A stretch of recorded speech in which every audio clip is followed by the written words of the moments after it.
हमारा स्वास्थ्य हमारे जन्मसिद्ध अधिकार है। मुझे विनोद सर की ये बात बहुत अच्छी लगी कि सर ने कहा कि जो स्वास्थ्य है, हर एक व्यक्ति का जन्मसिद्ध अधिकार है।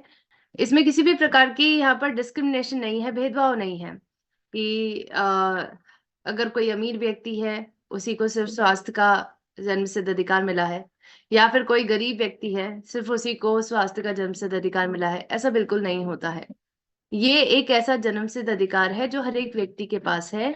और इस जन्मसिद्ध अधिकार पर हमें ये समझना जरूरी है कि इस अधिकार को पाने के लिए अगर आप मेहनत करते हैं तभी आपको ये अधिकार मिलेगा। अगर आप अपनी हेल्थ पर काम करते हैं तभी आप अपनी हेल्थ को बेहतर बना पाएंगे। तो बहुत जरूरी है ये समझना कि हेल्थ का जो बर्थ राइट है, जो जन्मसिद्ध अधिकार स्वास्थ्य का हमें मिलता है, वो तभी हमें मिल पाएगा जब हम खुद अपनी हेल्थ पर काम करेंगे, अपनी हेल्थ की जिम्मेदारी लेंगे।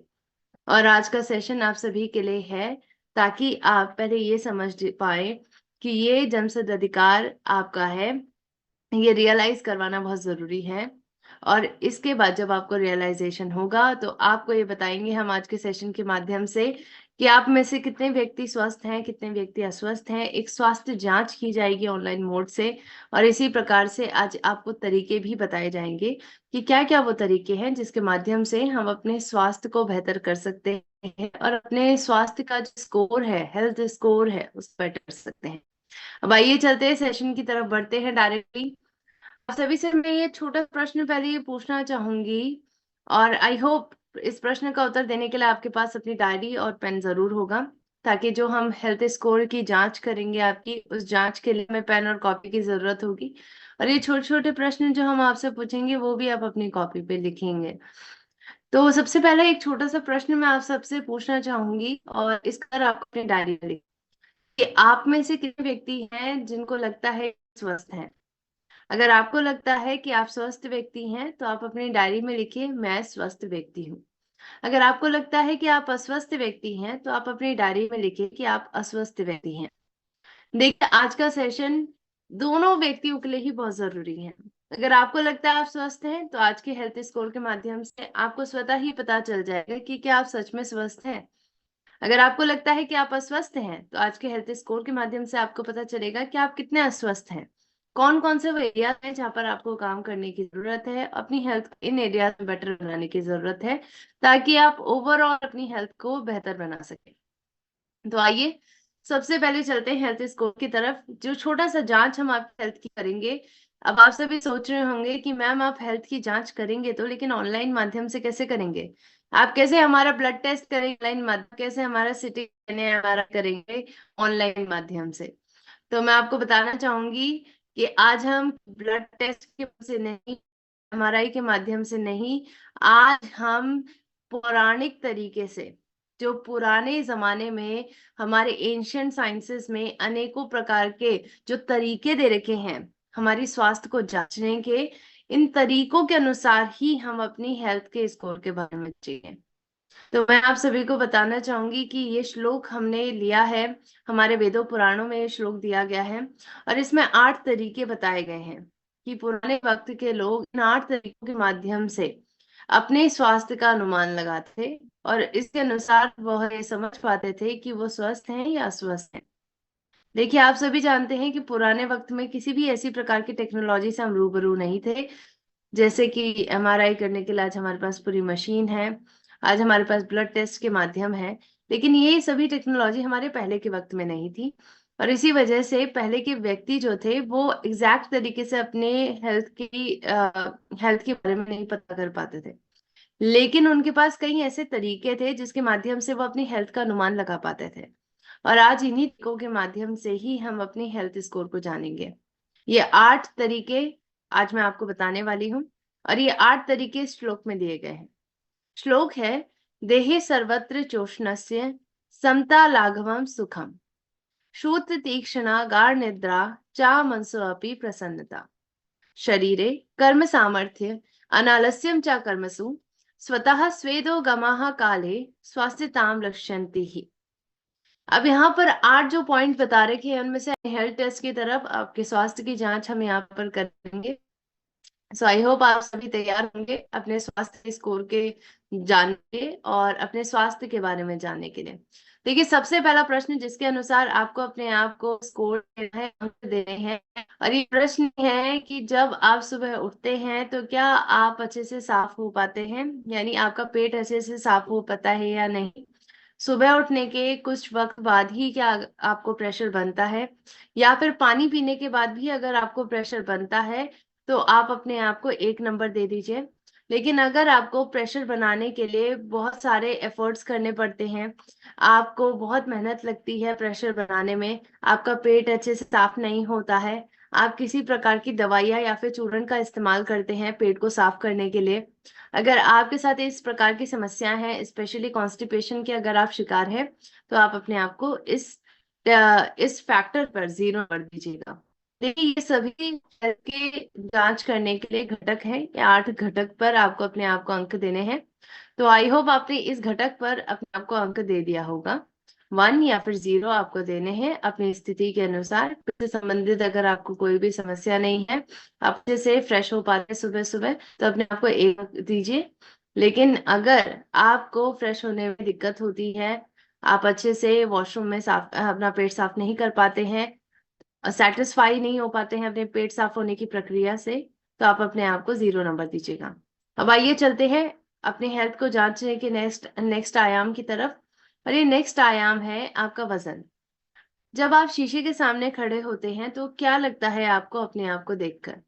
आपको लगता है कि आपका वजन बिल्कुल सही है, आपको लगता है कि आपके शरीर में एक्स्ट्रा फैट नहीं है, आपके शरीर में फैट की मात्रा उतनी ही है जितना आपके शरीर को जरूरत है। अगर आपको ऐसा लगता है तो आप अपने आप को 1 अंक दे दीजिए। लेकिन अगर आपको ऐसा लगता है कि आपके शरीर में फैट की मात्रा ज्यादा है और उसे कम होना चाहिए, तो बढ़े हुए वजन की अगर आपको समस्या है तो अपने आप को 0 अंक दीजिएगा। सो आई होप आप सभी ने इस फैक्टर पर भी अपने आप को अंक दे दिए होंगे। अब आइए चलते हैं नेक्स्ट आयाम की तरफ बढ़ते हैं। और ये नेक्स्ट आयाम, नेक्स्ट फैक्टर है आपकी त्वचा। अब यहाँ पर त्वचा के रंग के बारे में बात नहीं की जा रही है, बात की जा रही है कि आपकी त्वचा साफ है या नहीं। आपको अगर किसी प्रकार के पिंपल, एक्ने, दाग, या फिर काला झुर्रियां पड़ना, काला होना कहीं पे, जैसे पैचेस बन जाते हैं हमारे स्किन पर, अगर आपको इस प्रकार की कोई भी समस्या है, एलर्जी बहुत ज्यादा फ्रिक्वेंट आपको हो जाती है, तो आप अपने आप को 0 नंबर दीजिएगा। लेकिन अगर आपको इससे रिलेटेड कोई भी प्रॉब्लम नहीं है, आपकी त्वचा बहुत साफ रहती है, ग्लोइंग रहती है, तो आप अपने आप को 1 नंबर दीजिए। देखिए, हमारी जो त्वचा है वो हमारी हेल्थ का ही एक प्रकार से रिफ्लेक्शन है। अगर आपके अंदरूनी स्वास्थ्य अच्छा है, आपके सभी ऑर्गन अच्छे से काम कर रहे हैं, तो हमारी त्वचा पर हमारा अंदरूनी स्वास्थ्य झलकता है। और इसीलिए अगर आपकी त्वचा साफ है तो ये बहुत बड़ा फैक्टर होता है ये जानने के लिए कि आप स्वस्थ हैं। तो आइए चलते हैं अपने हेल्थ नेक्स्ट आयाम की तरफ। और ये नेक्स्ट आयाम है आपकी एनर्जी, आपकी ऊर्जा। जब आप सुबह उठते हैं, सुबह उठने के बाद से लेकर रात को सोने से पहले तक, क्या आपको ऐसा लगता है कि आपके शरीर में ऊर्जा की कोई कमी नहीं है? आप बहुत ऊर्जा वान व्यक्ति बन चुके हैं, आप बहुत एक्टिव तरीके से अपना काम करते हैं। अगर आपको ऐसा लगता है तो आप अपने आप को 1 नंबर दीजिए। लेकिन अगर आपको ऐसा लगता है कि आप सुबह उठने के बाद अपने आपको लगता है आपके शरीर में ऊर्जा की कमी है, आप पूरे दिन भर बेहारे रहते हैं, अगर आपको अपने आप में ऐसा महसूस होता है, तो आप अपने आप को 0 नंबर दीजिएगा। अब आइए चलते हैं हेल्थ के नेक्स्ट आयाम की तरफ। और ये नेक्स्ट आयाम है कि क्या आपको दिन में कम से कम एक बार ऐसी भूख लगती है जिसमें आप बहुत जोर से गुड़गुड़ाने लगे और उसकी जरूरत हो। अगर आपको दिन में कम से कम एक बार पेट की भूख लगती है, पेट की भूख क्या होता है, जिसमें हमारा पेट को खाना चाहिए, बहुत ज्यादा पेट गुड़गुड़ाने लगता है, इसमें किसी भी प्रकार का खाना हमें मिल जाए तो वो हमें स्वादिष्ट ही लगता है। मन की भूख और पेट की भूख में जमीन आसमान का अंतर है। मन की भूख हम अपने मन को सेटिस्फाई करने के लिए खाते हैं, अपने टेस्ट बर्ड को सेटिस्फाई करने के लिए खाते हैं। लेकिन जो पेट की भूख होती है उसमें आप किसी भी प्रकार का खाना खाएं तो वह हमें आराम से डाइजेस्ट भी हो जाता है। और ऐसी भूख हमारे पेट के लिए, हमारे शरीर के लिए जरूरी होती है। तो अगर आपको कम से कम दिन में एक बार ऐसी भूख लग रही है, पेट की भूख, जिसमें आपका पेट बहुत गुड़गुड़ाने लगता है, तो आप अपने आप को 1 नंबर दीजिए। लेकिन अगर आपको दिन में कम से कम एक बार भी ऐसी भूख नहीं लग रही है तो आप अपने आप को 0 नंबर दीजिए। अब आइए चलते हैं आपके स्वास्थ्य के नेक्स्ट आयाम की तरफ। और आपके स्वास्थ्य को जांचने का नेक्स्ट आयाम है आपकी निद्रा, आपकी नींद। आपकी नींद कैसी है? आपकी नींद की गुणवत्ता कैसी है? आप जब बिस्तर पर लेटते हैं, आपको तुरंत नींद आ जाती है या नहीं आती है? अगर आपको तुरंत नींद आ जाती है बिस्तर पर लेटते ही, आपको एक्स्ट्रा एफर्ट नहीं करने पड़ते हैं नींद लाने के लिए, आप जब सुबह उठते हैं तो आपको बहुत अच्छा फील होता है, आपको बहुत ऊर्जावान फील होता है। आप जब सो रहे होते हैं तो आप किसी भी प्रकार के छोटे-छोटे डिस्टर्बेंस से उठते नहीं हैं, आपकी नींद गाढ़ी नींद में आप सोते हैं, गहरी नींद में सोते हैं, तो आप अपने आप को 1 नंबर दीजिए। लेकिन अगर आपकी नींद में किसी प्रकार की भी समस्या है, आपको जल्दी नींद नहीं आती है, आपको बहुत एफर्ट लगाने होते हैं नींद लाने के लिए, आप किसी प्रकार की दवाइयों का सेवन कर रहे हैं नींद लाने के लिए, और अगर आपको सुबह उठने के बाद अच्छा महसूस नहीं होता है, आपको लगता है कि आपकी ऊर्जा आपके अंदर है ही नहीं, तो आप अपने आप को 0 नंबर दीजिएगा। अब आइए चलते हैं हमारे स्वास्थ्य को जांचने के नेक्स्ट आयाम की तरफ। और ये नेक्स्ट आयाम है दर्द। अगर आपको अपने शरीर के किसी भी भाग पर दर्द महसूस हो रहा है, अपनी मांसपेशी पर दर्द महसूस हो रहा है, हड्डियों में, जॉइंट्स में, कहीं पे भी आपको दर्द महसूस हो रहा है, तो आप अपने आप को 1 नंबर दीजिए। लेकिन अगर आपको किसी भी प्रकार का दर्द महसूस नहीं हो रहा है मांसपेशियों में, जॉइंट्स में, कहीं पे भी, तो आप अपने आप को 1 नंबर दीजिए। लेकिन अगर आपको दर्द महसूस हो रहा है तो अपने आप को 0 नंबर दीजिए। सो आई होप यहाँ पर आप थोड़ा कंफ्यूज नहीं हुए होंगे। सॉरी, मैंने आपको थोड़ा सा गलत बताया यहाँ पर। अगर आपको अपने शरीर के किसी भी अंग पर, किसी भी जॉइंट पर, किसी भी मांसपेशी पर दर्द हो रहा है तो अपने आप को 0 नंबर दे दीजिएगा। लेकिन अगर आपको अपनी मांसपेशी, अपनी जोड़ों पर किसी भी प्रकार का दर्द महसूस नहीं हो रहा है तो 1 नंबर दीजिए। क्योंकि देखिए, दर्द जो है वो एक प्रकार से बीमारी का सूचकांक होता है। जैसे कि बुखार भी एक प्रकार से बीमारी का सूचकांक है। बुखार आ रहा है तो ये पता चलता है कि हमारी शरीर सही भी हो रही है या फिर बीमारी का हमारे अंदर कहीं न कहीं रख-रखाव हो रहा है, ये भी बताता है वो। ऐसे ही दर्द का भी हमारे एक प्रकार से, दर्द भी एक फैक्टर होता है जो बीमारी को दर्शाता है। अब आइए चलते हैं आखिरी स्वास्थ्य की जांच की तरफ, वो है आपका माइंडसेट। अगर आप सकारात्मक सोच रखते हैं, अगर आप अपने जीवन में बहुत ज्यादा खुश रहने की कोशिश करते हैं, आप हमेशा अपने जीवन के लिए बहुत ज्यादा उत्साहित हैं, मोटिवेटेड हैं, आपके अपने गोल्स हैं जिनको आप पूरा करना चाहते हैं, आप अपने जीवन के लिए बहुत ज्यादा ऐसे इस प्रकार के माइंडसेट के साथ चलते हैं कि मुझे अपने गोल्स को पूरा करना है, आपके अंदर ये विश्वास है अपने जीवन में कि मैं अपने गोल्स को पूरा करूंगा और अपने शरीर के साथ साथ अपने आसपास के जो व्यक्ति हैं, अपने जो परिवार के सदस्य हैं, उन सभी का ख्याल रखूंगा।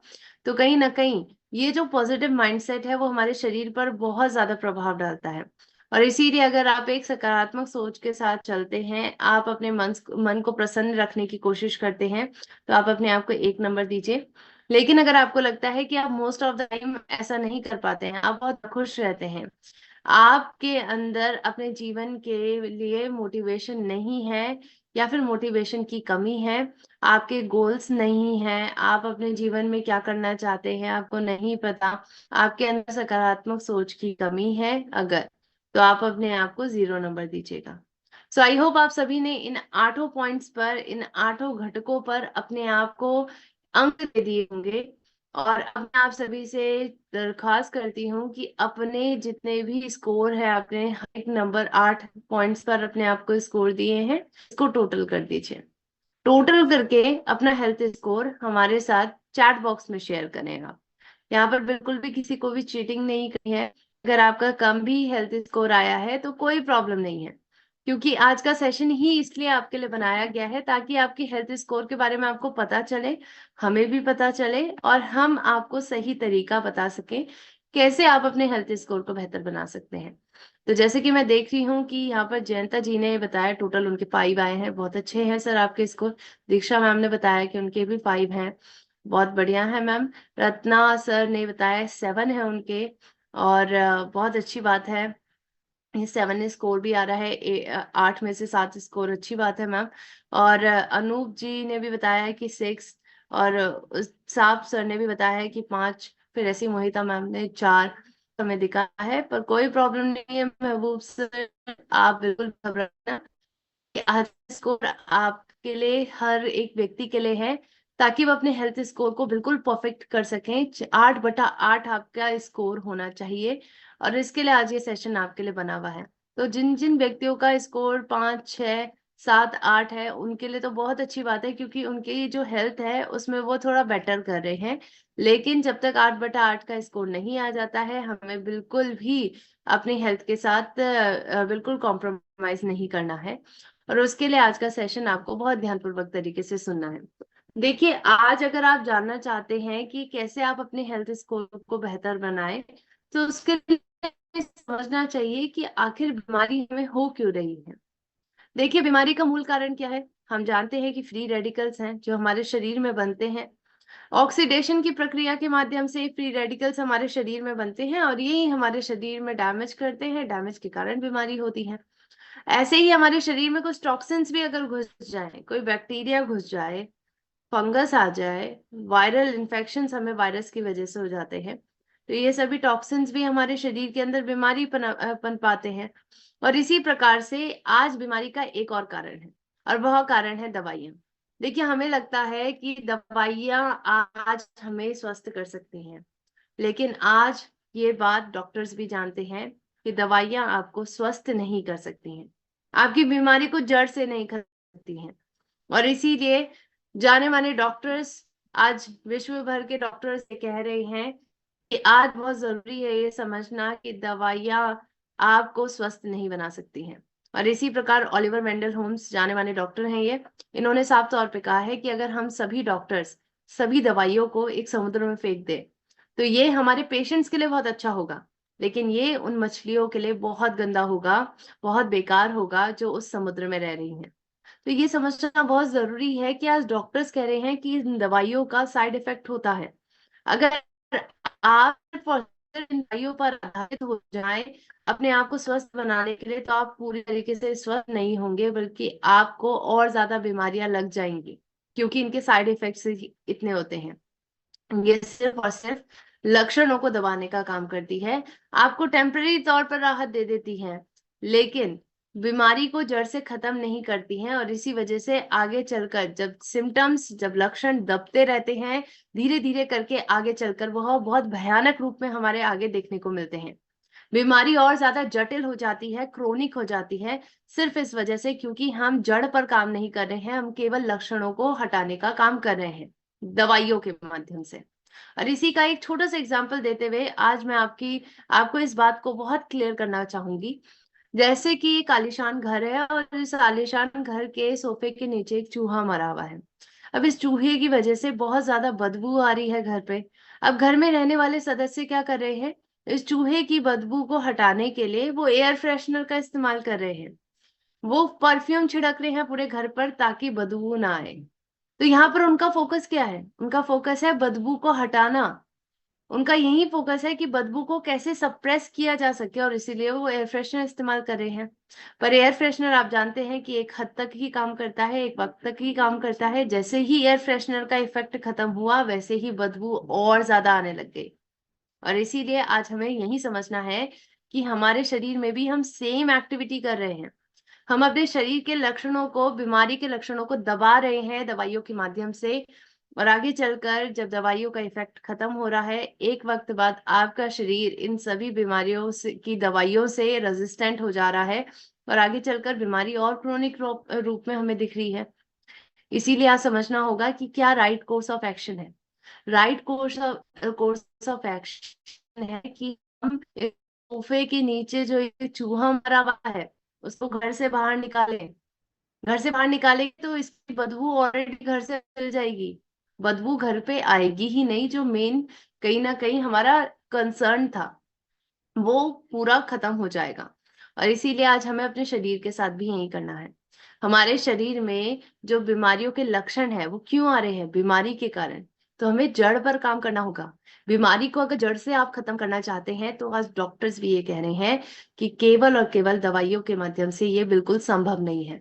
संभव तभी होगा जब आप प्रकृति का सहारा लेंगे, जब आप प्रकृति के तोहफों का इस्तेमाल करेंगे, जब आप प्रकृति के माध्यमों का इस्तेमाल करेंगे जो आपको बीमारी से मुक्ति दिला सकते हैं, तभी हम बीमारी के जड़ पर काम कर पाएंगे और अपने आप को पूर्ण तरीके से स्वस्थ बना पाएंगे। तो आज आपको ये बहुत जरूरी है समझना कि प्रकृति हमारे लिए चिकित्सक है, और इसीलिए इस चिकित्सक का इस्तेमाल हमें करना है, उसके टूल्स का इस्तेमाल हमें करना है। और आज मैं आपको यही कुछ टूल्स बताने वाली हूँ प्रकृति के माध्यम से जो हमें मिले हैं, जो आपको आपके शरीर को स्वस्थ बना सकते हैं। और इसीलिए आज हमें समझना बहुत जरूरी है कि हमारे वेदों पुराणों में क्या लिखा है, क्योंकि ये वेदों पुराणों में जो लिखी हुई बातें हैं वो कहीं ना कहीं एक्सपीरियंस के अनुसार लिखी गई हैं। वो सभी के सभी बातें जो है वो साइंटिफिकली प्रूवन तरीके से लिखी गई हैं, क्योंकि हमारे वेदों में जो लिखी बातें हैं वो ऋषि मुनियों ने अपने ऊपर ट्राई की है, टेस्टेड मेथड है, और तभी हमें बता रहे हैं वो। और हमारे ऋग्वेद में ही ये लिखा हुआ है, we are not what we eat, we are what we digest. यानी हम वह नहीं है जो हम खाते हैं, बल्कि हम वह है जो हम पचाते हैं। क्योंकि आज हमें समझना होगा कि खाने में हम भले ही कितना भी न्यूट्रिशियस खाना खा ले, लेकिन अगर वो आपके शरीर में अवशोषित नहीं हो रहा है तो उस खाने का कोई फायदा नहीं। और इसीलिए आज हमें अपनी पाचन क्रिया पर विशेषकर ध्यान देना है।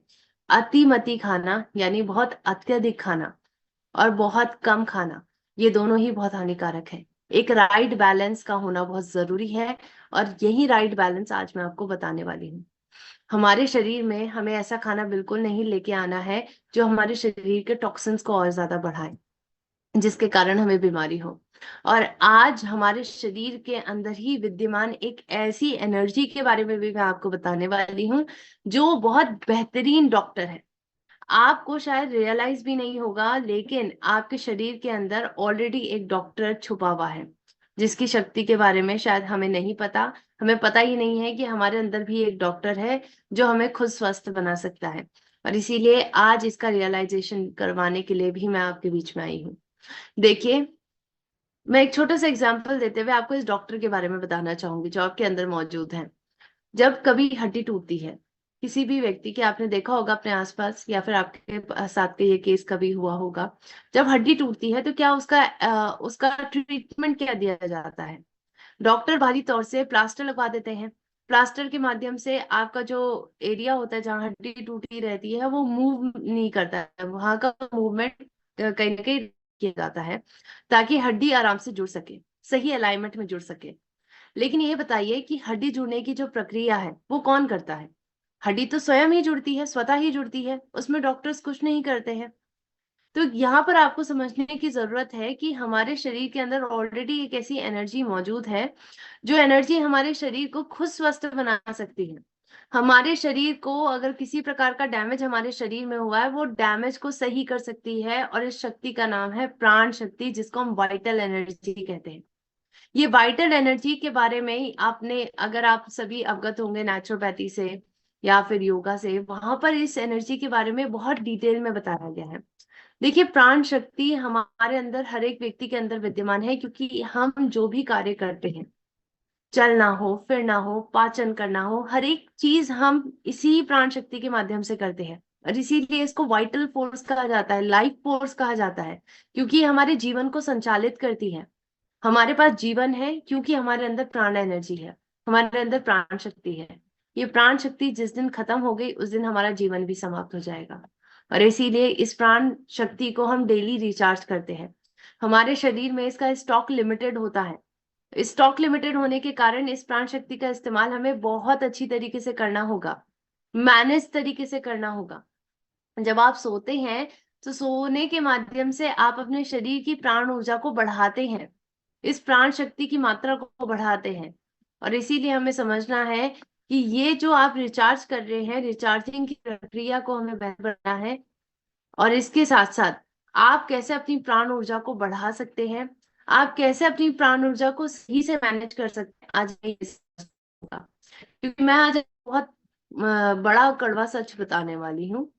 देखिए, आपको शायद रियलाइज भी नहीं होगा, लेकिन हम अपने शरीर की प्राण ऊर्जा का 70 से लेकर 80% आज के वक्त में सिर्फ और सिर्फ खाने को पचाने के लिए इस्तेमाल कर रहे हैं।